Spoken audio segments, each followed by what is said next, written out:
ஆன்மீக நண்பர்கள் அனைவருக்கும் என்னுடைய அன்பான வணக்கங்கள். ஜூலை மாத ராசி பலன் 2024. தனுசு ராசி அன்பர்களே, இந்த மாதம் மிதமான வில்லத்தனமாக இருக்க வாய்ப்புகள் உள்ளன.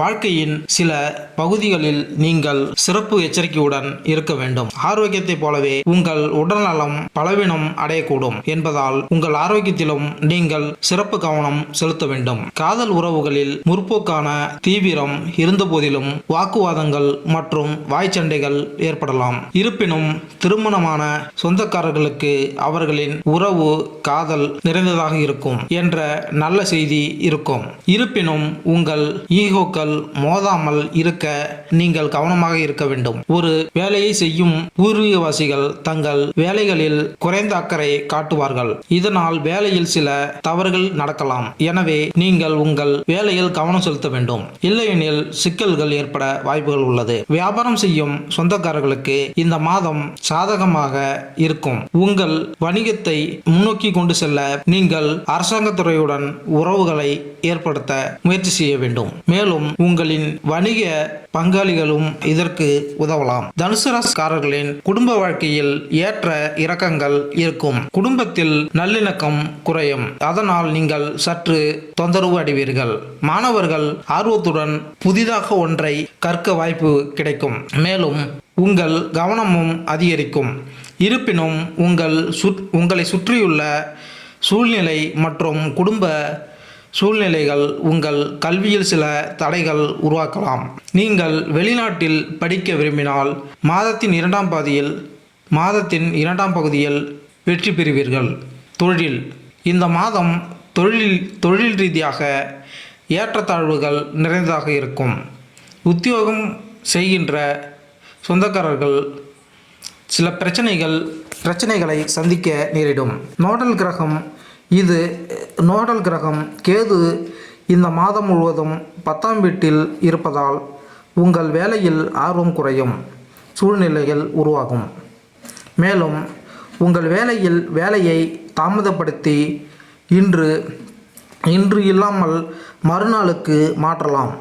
குழப்பம் காரணமாக உங்கள் வேலையில் முறைகேடுகள் ஏற்படும் வாய்ப்புகள் மற்றும்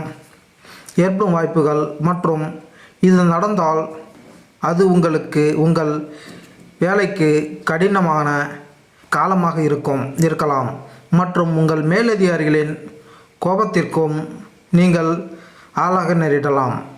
எனவே நீங்கள் மிகவும் கவனமாக மற்றும் உங்கள் வேலையில் கவனம் செலுத்த வேண்டும். 6ஆம் வீட்டின் அதிபதி சுக்கிரன் மாதத்தின் முற்பாதியில் 7வது வீட்டில் இருப்பார். அவர்கள் உங்களுக்கு சில நிலைக்கு உதவுவார்கள். ஆனால் அது ஜூலை 7ஆம் தேதி முதல் உங்கள் 8வது வீட்டிற்கு செல்லும். இந்த நிலைமைகள் உங்கள் வேலையில் சில சிக்கல்களை ஏற்படுத்தலாம் மற்றும் உங்கள் வேலையை மாற்றுவதற்கான இந்த நேரம் இது என்று நீங்கள் உணரலாம். நிதி உங்களின் பொருளாதார நிலைமையை பார்த்தால் இந்த மாதம் ஏற்ற இறக்கங்கள் நிறைந்ததாக இருக்கும். வியாழன் கிரகம் இந்த மாதம் முழுவதும் 6ஆம் வீட்டில் இருப்பதால் நீங்கள் நல்ல விஷயங்களுக்கு செலவிட வேண்டியிருக்கும். நீங்கள் செலவுகளை செய்வீர்கள். ஆனால் வழிபாடு மற்றும் மத நூல்களை ஓதுவதற்கும் மத ஸ்தலங்களுக்கும் பணம் செலவிடப்படும்.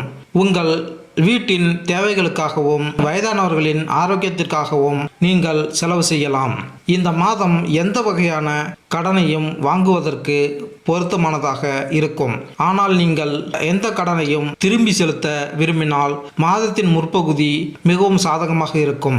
இந்த காலகட்டத்தில் உங்கள் கடனை எப்படியும் திருப்பி செலுத்த முயற்சிப்பீர்கள். இது உங்களுக்கு பலனளிக்கும். 2ஆம் வீட்டின் அதிபதி சனி உங்கள் தைரியஸ்தானத்தையும் வலிமையையும் அதிகரிக்கும். இதன் காரணமாக உங்கள் பலம் மற்றும் முயற்சிகளின் உதவியுடன் பண பலன்களை பெறலாம். 11ஆம் வீட்டின் அதிபதியான சுக்கிரன் உங்கள் ஜாதகத்தில் 7வது வீட்டில் சஞ்சரிப்பதால் உங்கள் வாழ்க்கை துணையின் உதவியால் பண ஆதாயங்களை பெறலாம் மற்றும் உங்கள் வணிகத்தில் பண லாபத்திற்கான யோகங்கள் உருவாகும். ஆனால் உங்கள் வாழ்க்கை துணைக்கு செலவு செய்ய வேண்டும்.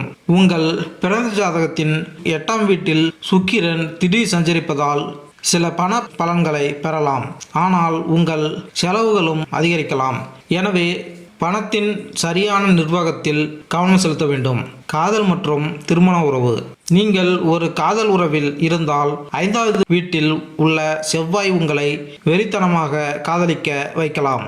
அதாவது உங்கள் காதலிக்காக எந்த விலையிலும் எதையும் செய்ய நீங்கள் தயாராக இருப்பீர்கள். இது உங்களுக்கு பொறுமையின்மையை அதிகரிக்கும். இதன் காரணமாக நீங்கள் அவசரமாக ஏதாவது செய்ய விரும்புகிறீர்கள். ஆனால் அவசரத்தின் விஷயங்கள் தவறாகி விடுகின்றன. உங்களுக்கும் அது நிகழலாம். இதன் காரணமாக உங்கள் அன்புக்குரியவரின் கோபத்திற்கு நீங்கள் பலியாக வேண்டியிருக்கும். இந்த நேரம் காதலில் நன்றாக இருந்தாலும் சில பிரச்சனைகளையும் கொடுக்கலாம். ஆகையால் சற்று கவனமாக இருக்க வேண்டும். ஜூலை 12ஆம் தேதி செவ்வாய் 6ஆம் வீட்டில் சஞ்சரிக்கும். அங்கு வியாழனுடன் இணையும் போது சில நல்ல அறிஞர்களின் ஆதரவை பெறுவீர்கள். அவர்கள் உங்களை சரியான வழியில் வழிநடத்துவார்கள். மேலும் உங்கள் காதல் வாழ்க்கையை முன்னெடுத்து செய்வதில் வெற்றி பெறுவீர்கள். சீரான முறையில் சனி கிரகத்தின் அம்சம் செவ்வாய் கிரகத்தில் இருக்கும். இதன் காரணமாக உங்கள் காதல் வாழ்க்கையை நீங்கள் கவனித்துக் கொள்ள வேண்டும். திருமணமானவர்களை பற்றி பேசுகையில் 7ஆம் வீட்டிற்கு அதிபதியான புதன் மாதத்தின் முதல் பாதியில் 8ஆம் வீட்டில் இருக்கிறார். இது உங்கள் உறவில் சில சிக்கல்களை காட்டுகிறது. செவ்வாய் புதனின் அம்சத்தையும் கொண்டிருப்பார். அது உங்கள் குடும்ப வாழ்க்கையில் மன அழுத்தத்தை அதிகரிக்கும் மற்றும் உங்கள் மனைவியுடன் வாக்குவாதங்களுக்கு வழிவகுக்கும். அவர்களின் ஆரோக்கியத்தில் சரிவு இருக்கலாம். ஆனால் புதன் கிரகம் 7வது வீட்டில் இருப்பதால் உங்கள் இருவருக்கும் இடையே காதல் தருணங்கள் கொண்டு வரும். இது உங்கள் உறவை அவ்வப்போது காப்பாற்றும். ஆனால் 7வது வீட்டில் இருப்பதால் ஈகோ மோதல்கள் கூட அவ்வப்போது ஏற்படும். இதனால் சில பிரச்சனைகள் நீடிக்கலாம். குடும்ப நண்பர்கள். குடும்ப பார்வையில் இந்த மாதம் ஏற்றத்தாழ்வுகள் நிறைந்ததாக இருக்கும். 2ஆம் வீடான கிரகமான சனி 3ஆம் வீட்டில் சஞ்சரிப்பதால் உங்கள் பணத்தை உங்கள் உடன் பிறந்தவர்களின் தேவைகளுக்காக செலவிடலாம். அவர்களுடனான உங்கள் உறவு இனிமையாக இருக்கும். மேலும் அவர்களின் ஆதரவு உங்களுடன் இருக்கும். மேலும் அவர்கள் உங்கள் துணிச்சலுடனும் வலிமையுடனும் முன்னேற்றுவார்கள்.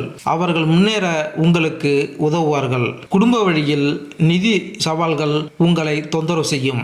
ஏனென்றால் குடும்பத்தின் வருமானம் குறையும். 4ஆம் வீட்டின் அதிபதி வியாழன் மாதம் முழுவதும் 4ஆம் வீட்டில் இருப்பார். மேலும் 4ஆம் வீட்டில் ராகுவும் இருப்பார். இதன் விளைவாக தாயின் உடல் நலம் பாதிக்கப்படலாம் மற்றும் நீங்கள் அவரது ஆரோக்கியத்தில் கவனம் செலுத்த வேண்டும். 10ஆம் வீட்டின் ஆனால் பின்னர் 19ஆம் தேதி புதன் உங்கள் 9ஆம் வீட்டிற்கு நுழைவார். தந்தையின் ஆரோக்கிய நன்மைகள் மற்றும் குடும்ப சூழ்நிலை படிப்படியாக மேம்படும். இன்னும் 4ஆம் மற்றும் 10ஆம் வீடுகளில் ராகுவும் கேதுவும் அமர்ந்திருப்பதால் குடும்ப வாழ்க்கையில் சில பிரச்சனைகள் வரலாம். இதனால் மன அமைதியடையும், திருப்தி அடையாது. ஆனால் வீட்டில் உள்ள வளிமண்டலத்தை சிறப்பாக மாற்ற நீங்கள் தொடர்ந்து முயற்சி செய்ய வேண்டும். ஆரோக்கியம். இந்த மாதம் உங்கள் ராசிக்கு அதிபதியான வியாழன் நோய் வீடாக இருக்கும். 6ஆம் வீட்டில் இருப்பதால் இந்த மாதம் ஆரோக்கியத்தை பொறுத்தவரை ஓரளவு பலவீனமான பலன்களை தரக்கூடும். கல்லீரல், சிறுநீரக தொடர்பான நோய்கள் மற்றும் கொலஸ்ட்ரால் அதிகரிப்பு போன்ற மழையால் பரவும் நோய்கள் உங்களை தொந்தரவு செய்யலாம். மாதத்தின் தொடக்கத்தில் புதன் கிரகம் உங்கள் ஜாதகத்தில் 8ஆம் வீட்டில் தங்கி மாதத்தின் பிற்பாதியில் உங்கள் ஜாதகத்தில் சுக்கிரன் மற்றும் சூரியன் 8வது வீட்டிற்கும் செவ்வாய் கிரகம் 6ஆம் வீட்டிற்கும் வரும். உங்கள் ஜாதகம் மற்றும் கிரகங்கள் அனைத்தும் உங்களுக்கு உடல்நல பிரச்சனைகளையும் ஏற்படுத்தலாம். உங்களுக்கு காயம் அல்லது வாகன விபத்து அல்லது உடல் ரீதியான பிரச்சனைகள் ஏற்படுவதற்கான வாய்ப்புகள் உள்ளன. நீங்கள் கவனமாக இருக்க வேண்டும் மற்றும் இந்த பிரச்சனைகளை அறிந்திருக்க வேண்டும். இப்படி செய்வதன் மூலம் மருத்துவரிடம் ஆலோசனை பெறுவதன் மூலமும் நீங்கள் பாதுகாப்படைவீர்கள் மற்றும் ஆரோக்கியமான மற்றும் நல்ல வாழ்க்கை வாழலாம். பரிகாரம். சுத்தமான குங்குமம் அல்லது மஞ்சளால் செய்யப்பட்ட திலகத்தை தினமும் நெற்றியில் வைக்க வேண்டும். வியாழன் கிழமையன்று வாழை மரத்தை வணங்கி பீப்பல் மரத்திற்கு அதை தொடாமல் தண்ணீர் கொடுக்கவும். புதன்கிழமையன்று ஒரு கோவிலுக்கு கருப்பு எல் தானம் செய்ய வேண்டும். புதன்கிழமை அன்று புனித தாய் பசுவிற்கு உங்கள் இரு கைகளாலும் முழு நிலவு ஊட்ட வேண்டும். மேலும் இந்த வீடியோ உங்களுக்கு பிடித்திருந்தால் லைக் பண்ணுங்கள், கமெண்ட் பண்ணுங்கள், மறக்காமல் சப்ஸ்கிரைப் பண்ணுங்கள். நன்றி, வணக்கம்.